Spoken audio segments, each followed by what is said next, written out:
अस्सलाम वालेकुम व्यूअर्स, मैं हूं समीना पाशा। उम्मीद है आप लोग खैरियत से होंगे। व्यूअर्स, कुछ आम खबरें, अपडेट्स और अपना तज्जिया आपके सामने इस व्लॉग में रखने जा रहे हैं। जनाब, आपसे रिक्वेस्ट है कि चैनल को सब्सक्राइब कर लें अगर अभी तक सब्सक्राइब नहीं किया।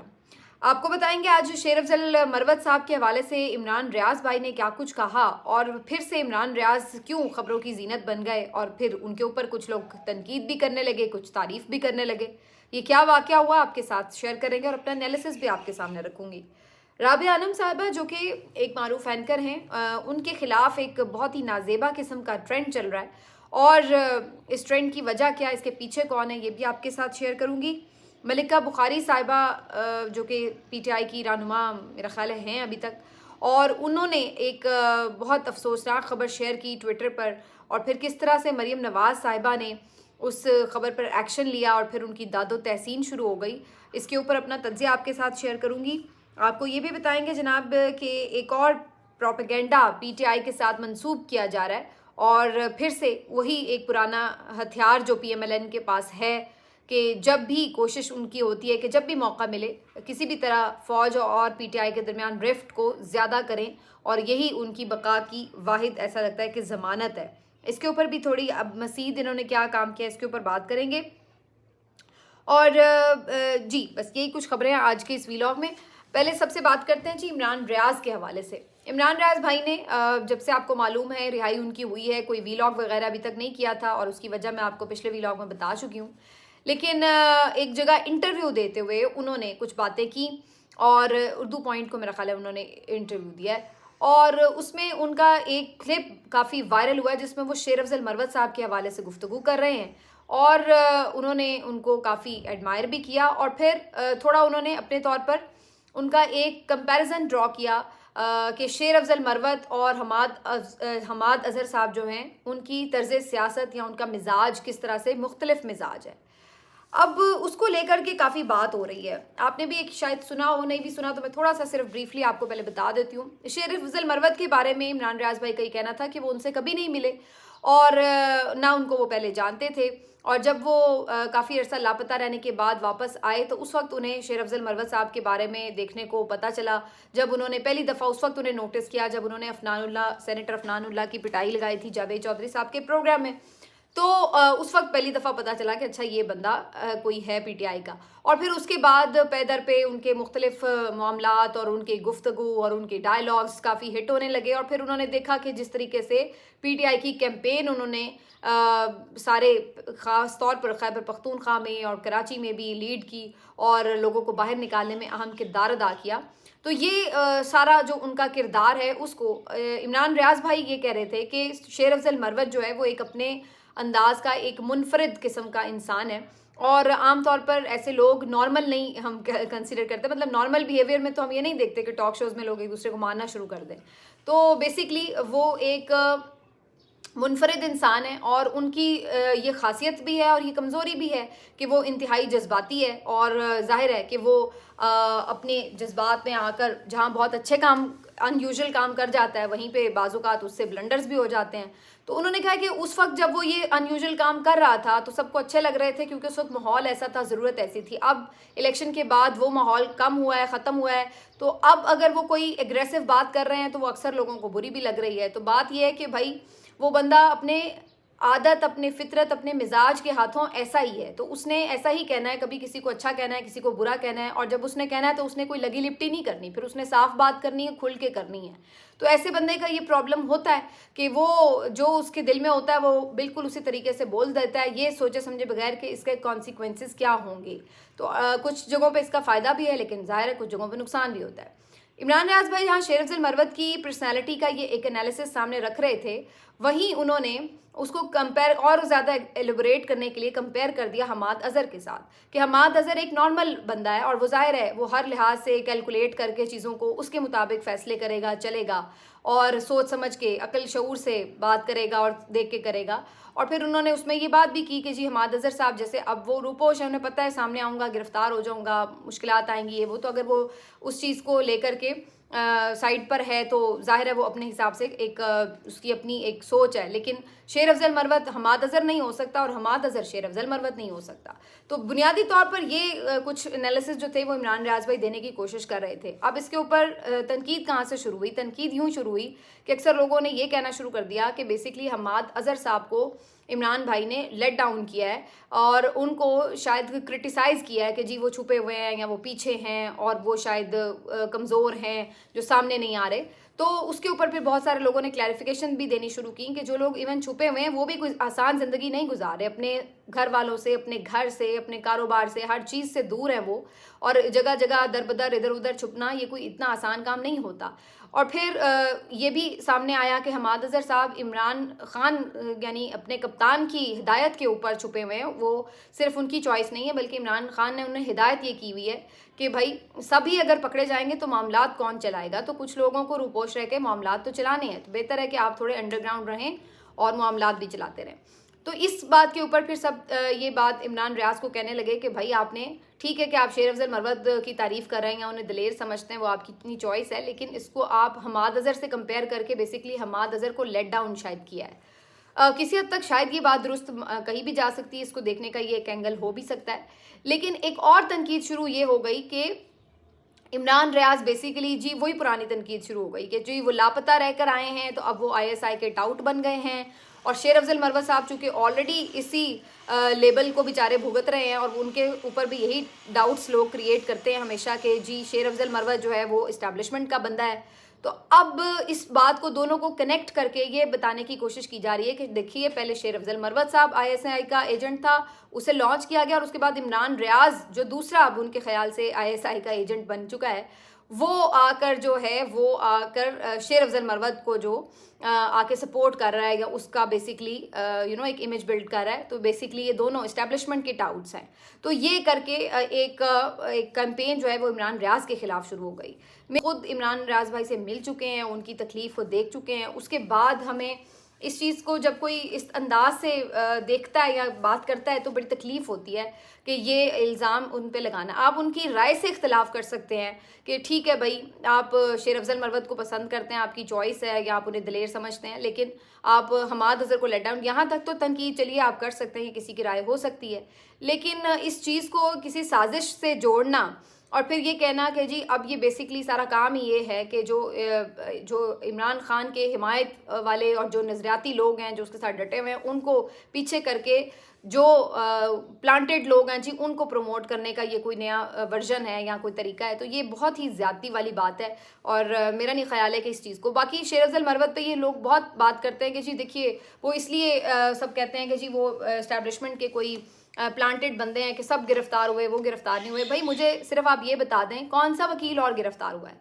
असल बात ये हुई है इमरान खान साहब ने जो वकला के हाथ में कमांड दी थी तो उसकी वजह भी एक वजह ये भी थी कि वकला जो बाद में 9 मई के बाद सामने आए पार्टी में या उन्होंने स्ट्रेंथन करने की कोशिश की तो उनके ऊपर एक तो 9 मई के इल्ज़ामात नहीं थे, तो इस वजह से ये आइडिया था कि उन्हें उस तरीके से पकड़ा नहीं जाएगा। फिर वकला कम्युनिटी की वजह से भी उनका एक प्रेशर रहता है और जल्दी उन्हें हाथ नहीं डाला जाता।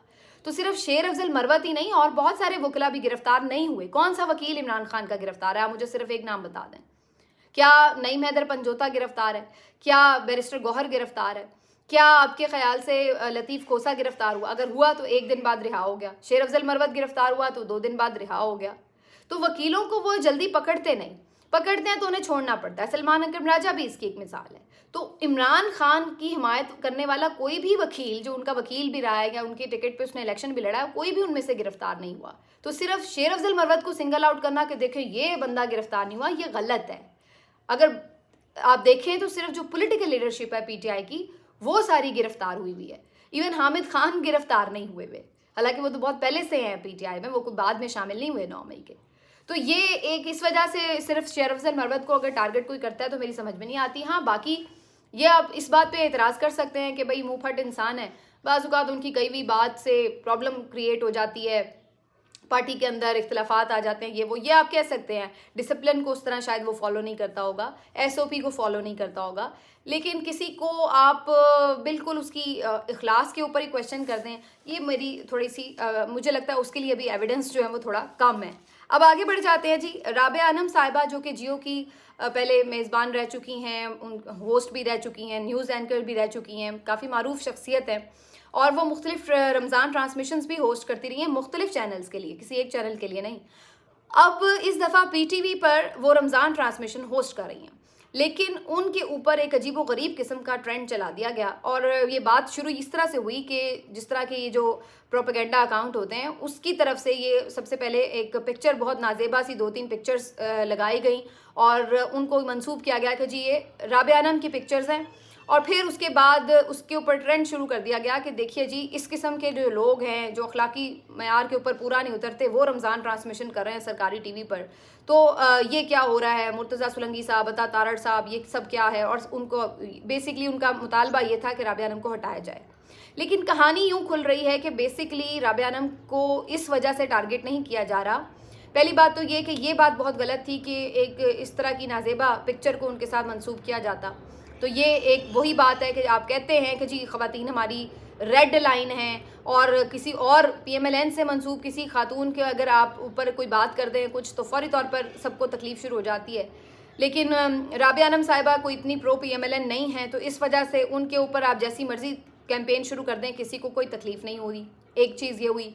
फिर दूसरा जो अब उसको डिग आउट करने से मसला पता चलता है तो वो यही नज़र आता है बेसिकली कि राबिया अनम साहिबा मुतादिद बार कुछ, अगर वैसे तो वो कोई ऐसा पॉलिटिकल शो नहीं कर रही फ़िलहाल, ना ही कोई वो ऐसा जिसको कहते हैं, मेरा ख्याल है सोशल मीडिया पे कोई ऐसा कोई पॉलिटिकल करंट अफेयर के ऊपर वीलॉग वगैरह भी नहीं करती।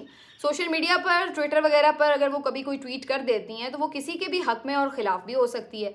मुझे नहीं लगा कहीं से भी कि वो कोई बहुत बड़ी पीटीआई की फ़ैन है या कोई बड़ा पीटीआई को सपोर्ट करती हैं ऑनेस्टली।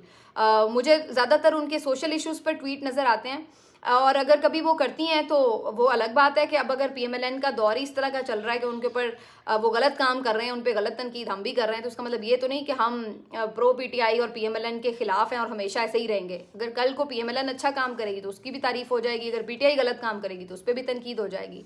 लेकिन उनको इस चीज़ के साथ टैग किया गया है कि शायद ज़्यादातर उनके ट्वीट्स ऐसे हों कि जो पीएमएलएन के अगेंस्ट जा रहे हों। तो इस बात पे तकलीफ़ हो रही थी कि जो एक खातून पीएमएलएन के ख़िलाफ़ एक रखती है अगर कोई सोच या उनकी तनकीद करती है तो जनाब उसको आपने ट्रांसमिशन क्यों दी। तो बेसिकली उसमें तकलीफ़ जो थी वो ये नज़र आ रही थी, जो कि दोनों सूरतों में ही बात गलत है। एक तो कैरेक्टर असैसिनेशन भी गलत है और दूसरी बात ये कि किसी से सियासी या नज़रियाती इख्तिलाफ़ करने का मतलब ये नहीं है कि आप इस बात पे शुरू हो जाएंगे जिसको अब आप रमज़ान ट्रांसमिशन क्यों दे रहे हैं।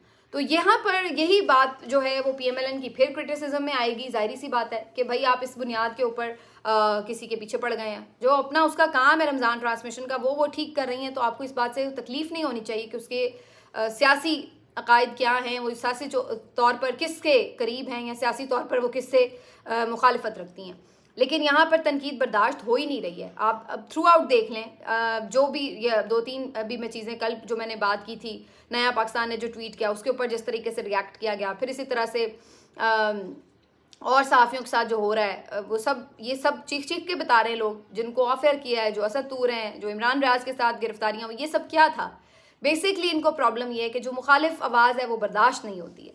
तो यही चीज़ का जो खमियाजा है वो इस वक्त राबिया अनम को भी भुगतना पड़ रहा है। अब आ जाते हैं मलिका बुखारी साहिबा के इशू के ऊपर। मलिका बुखारी साहिबा जो हैं उन्होंने एक ट्वीट कल किया बड़ा दर्दनाक सा। उन्होंने बताया कि उनकी बहन जो कि ऑस्ट्रेलिया में गालिबन हैं, वो बहुत शदीद बीमार हैं और कोमा में हैं और किसी भी वक्त उनके हवाले से कोई भी खुदा न खास्ता ख़बर आ सकती है। लेकिन मलिका बुखारी ने बताया कि उनका नाम चूँकि नो फ्लाई लिस्ट पर है तो इसलिए वो अपनी बहन को इस मौके के ऊपर मिलने भी नहीं जा सकती, देख भी नहीं सकती। ये ट्वीट उनका आया हुआ था तो उसके ऊपर मरियम नवाज़ ने कहा कि ओ ये तो बड़ा अफसोस की बात है और ये मुझे इस पे यकीनन बात करने दें आप, और इंशाल्लाह मैं इसके ऊपर कुछ करती हूँ, और उनकी बहन के लिए नेक तमन्नाएं दी।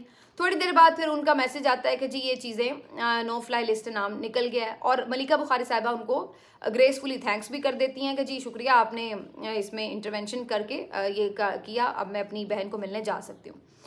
ये सारी बात हुई और उसके बाद एक तशहीरी मुहिम शुरू हो जाती है पीएमएलएन की तरफ से कि देखिए जी मरियम नवाज़ साहिबा कितना दर्द दिल रखती हैं और जनाब उन्होंने क्या ज़बरदस्त काम किया और ये और वो, और सारी दादो तहसीन शुरू हो जाती है। लेकिन इसके ऊपर 3-4 बड़े संगीन किस्म के सवालात हैं मेरे। पहला सवाल तो ये है कि पहले तो ये बताया जाए कि आखिर मलिका बुखारी का ऐसा जुर्म क्या था, उसका नाम था ही क्यों लिस्ट पर, कौन लोग थे वो? क्या इन लोगों की गवर्नमेंट नहीं थी जिन्होंने ये लिस्टें बनाई हुई हैं और लोगों को बाहर नहीं जाने देते? क्या ये किसी आम पाकिस्तानी शहरी का राइट नहीं है कि उसको फ्रीडम टू मूवमेंट हो, वो जहाँ चाहे जाना चाहे? तो क्यों उसका नाम था? उसने कौन सा ऐसा जुर्म किया था, कौन सा ऐसा काम किया है कि जिसके ऊपर उसका नाम आपने ECL में डाला हुआ है या नो फ्लाई लिस्ट में डाला हुआ है? तो पहले तो ये चीज़ है कि जो जुर्म हुआ है, जो गलत उसके साथ ज्यादती हुई है, पहले तो उसका जवाब दिया जाए ना। ज्यादती खत्म करना कोई ऐसी तहसीन वाली बात नहीं है, पहले इस बात का जवाब हो कि ज्यादती हुई क्यों है उसके साथ। ये तो वही बात हो गई कि आपने उसको हक दिया है और वो भी एक एहसान बना दिया है कि जी बड़ा एहसान कर दिया मरियम नवाज साहिबा ने। दूसरा सवाल ये है कि मरियम नवाज साहिबा किस अथॉरिटी में ये कर सकती हैं? इसका मतलब है कि अगर आप अपनी पसंद से नाम निकलवा सकते हैं तो इसका मतलब आप अपनी पसंद से डलवा भी सकते हैं। तो आपके पास कौन सा राइट है या कौन सी अथॉरिटी है? ये काम तो FIA का होना चाहिए, जो भी इससे मुतालिका डिपार्टमेंट्स हैं उनका होना चाहिए। आपकी एक फ़ोन कॉल के ऊपर क्यों नाम निकले और क्यों नाम डले? तो ये एक दूसरा SOP का सवाल बन जाता है। तो यहाँ पर ये हमारे सिस्टम में हो रहा है। और उसके बाद फिर तीसरा जो इस पर एतराज़ है मेरा, वो फिर वही कि अगर आपने ये काम किया है उसके ऊपर फिर एक तशरीह मुहिम शुरू हो जाती है। फिर उनको बेचारी मलिका को कहना पड़ा कि भाई ये मेरा एक दर्दनाक मामला था, मेरी पेन का इशू है, मेरे लिए ये एक सेंसिटिव मामला है और उसको आप लोगों ने अपनी सियासत इस पर शुरू कर दी है, उनको महान बना के शुरू कर दिया है। फिर सारे शुरू हो गए जी देखें मरियम नवाज साहिबा को, उनके वालिद साहब को उनसे मिलने नहीं दिया गया था उनकी वालदा से, लेकिन मरियम कितनी महान है। हालांकि आपको याद होगा कि जब नवाज शरीफ साहब बीमार थे, जैसे भी थे बीमार, उसके बाद उनकी अयादत के लिए मरियम नवाज साहिबा को इजाज़त मिली थी इमरान खान साहब के दौर में कि आप अपने वालिद को मिल सकती हैं। और उसके बाद दोबारा वो कभी इजाज़त ख़त्म ही नहीं हुई, वो ज़मानत कभी ख़त्म ही नहीं हुई, दोबारा वो कभी गई नहीं जेल। हत्ता कि उनकी बरीयत हो गई लेकिन वो बंदी दोबारा जेल नहीं गई। ये सारी बातें ये भूल जाते हैं और एहसान जतला रहे हैं कि जी आपका नाम नो फ्लाई लिस्ट से निकाल कर बहुत बड़ा कारनामा हो गया। ये हमारे मुल्क का हाल कर दिया गया है कि आप किसी के साथ पहले ज्यादती करें और उसके बाद उस ज्यादती को ख़त्म करके अपना एक इमेज बिल्डिंग कर लें कि वाह भाई वाह आप कितने महान हैं। तो मुझे तो ये बिल्कुल समझ नहीं आई बात। हाँ, अगर वो कोई जेन्युइन केस उनके ऊपर होता और सिर्फ उन्हीं के ऊपर होता और फिर उसमें आप एक प्रोसीजर फॉलो करते हुए उसको करते तो भाई बात भी थी। लेकिन यहाँ तो आपने तो सैकड़ों के हिसाब से लोगों के नाम डाले हुए हैं, हत्ता कि सहाफ़ियों के नाम डाले हुए हैं। इमरान रियाज का भी ये केस चल रहा है पिछले दिनों। वो अपने वालिदैन के साथ अपनी फैमिली के साथ उम्रा करने जाना चाहते थे, नहीं जाने दिया गया। तो ये वाली तो सूरत हाल है मुल्क में। आखिर में आपको बता देते हैं जनाब कि दहशतगर्दी का एक अफसोसनाक वाक़या शिमाली वज़ीरिस्तान में पेश आया, जहाँ पर हमारे अफवाज पाकिस्तान के जवानों ने और अफसरान ने जाम शहादत नोश किया। यकीनी तौर पर ये एक बड़ा तकलीफ दह मामला होता है और कोई भी हुब्बे वतन पाकिस्तानी, मुहिब्बे वतन पाकिस्तानी इसके ऊपर तकलीफ़ महसूस करता है, क्योंकि कोई भी जवान हमारा ऑफिसर अगर शहीद होता है उसकी फ़ैमिली के लिए कितना बड़ा ये लॉस है, इस चीज़ को हम बिल्कुल इमेजिन कर सकते हैं। लेकिन कुछ ऐसे लोग हैं जानबूझकर इसके ऊपर भी सियासत शुरू कर देते हैं और अजीबोगरीब घटिया कमेंट्स करने शुरू कर देते हैं। लेकिन वो तो चलें, करते हैं सो करते हैं, उसके बाद होता क्या है? उसके बाद एक मुनज़्ज़म तरीके से हम देखते हैं कि PMLN वाले बग़ैर किसी तहकीक के, बग़ैर किसी वजह के उन अकाउंट्स का ताल्लुक जोड़ देते हैं PTI के साथ कि जी ये PTI के अकाउंट्स हैं, और उसके बाद कैंपेन शुरू कर देते हैं कि जी PTI देख लें जी शोहदा का मजाक उड़ा रही है, शोहदा के ख़िलाफ़ बात कर रही है, शोहदा के कुर्बानियों को किस तरीके से नेस्तो नाबूद कर रही है, ये हो गया वो हो गया। और ये सिर्फ ट्विटर पे नहीं होता, ये फिर अभी मैं देख रही थी अता तारड़ साहब ने बाकायदा इसके ऊपर प्रेस कॉन्फ्रेंस कर दी है और ये खबरें आ रही हैं कि जी उनके खिलाफ बाकायदा कोई कार्रवाई भी की जाने वाली है इन अकाउंट्स पर। भाई आप इन अकाउंट्स के खिलाफ करें कार्रवाई, लेकिन कौन सा PTI का कोई ऑफिशियल अकाउंट है जिसकी अंदर से ये चीज़ निकली है और उसकी वजह से आप उसको मंसूब कर रहे हैं कि जी ये PTI इसके पीछे है कैंपेन के? ये पहले भी हो चुका है, 2-3 ऐसे वाक़यात हुए और उसके बाद यही इन्होंने किया कि जी ये PTI है, PTI है, PTI है। या तो PTI का कोई ऐसा रिस्पॉन्सिबल बंदा कोई लीडरशिप में से ऐसी बात करता है तो समझ में आता है, या कोई उनका अगर ऑफिशियल अकाउंट ऐसी बात करता है तब भी समझ में आता है। अभी कोई भी ऐरा गैरा अकाउंट उठ के कुछ भी लिख देगा तो आप उसको मंसूब कर देते हैं कि ये PTI का अकाउंट है। अभी ये जो मैं राबिया नम की बात करी थी, इसमें से बहुत सारे ऐसे अकाउंट थे जिनको मरियम नवाज खुद फॉलो करती हैं और रीट्वीट भी करती हैं उनकी बहुत सारी चीज़ों को, और PMLN के लोग भी करते हैं उन्हें फॉलो। या तो आप ये चीज़ दिखा दें कि ये जो अकाउंट्स पाक फ़ौज के शोहदा की हर्जा सराई कर रहे हैं वो अगर कोई PTI के लोग उनको फॉलो कर रहे हैं या किसी तरह उनका कोई लिंक साबित करें तो फिर भी समझ में आती है बात। यहाँ जैसे मैं बात कर रही हूँ, बहुत सारी बदज़बानी और गिरी हुई अखलाकियात से बातें करने वाले अकाउंट्स को, गालियां देने वाले अकाउंट्स को मरीम नवाज साहिबा खुद फॉलो कर रही हैं। उसके ऊपर आप नहीं ये कह रहे कि ये PMLN की तरफ से लेड कैंपेन है, और यहाँ पर जो है आप शुरू हो जाते हैं फौरी तौर पर। क्यों? वजह वही है अगैन कि बेसिकली आप ये खलीज जो PTI और इस्टेब्लिशमेंट के दरमियान एक है, उसको बढ़ाने की कोशिश करते रहते हैं कि ये आग लगी रहे, कि जो PTI है और वो शौदा की हमेशा जो है वो तौहीन कर रही है, तज़हीक कर रही है, ये हम लगा कर रखें आग, ताकि आर्मी चीफ या अफवाज पाकिस्तान हमेशा PTI को बुरा ही समझते रहें और PMLN को ही गोद में बिठा कर रखें। तो ये इस तरीके का इनका जो एक प्लान है वो नज़र आता है। बहरहाल जी, कुछ मज़ीद अपडेट्स हैं आपके साथ अगले व्लॉग में शेयर करेंगे। अपना ख्याल रखिए। अल्लाह हाफिज़।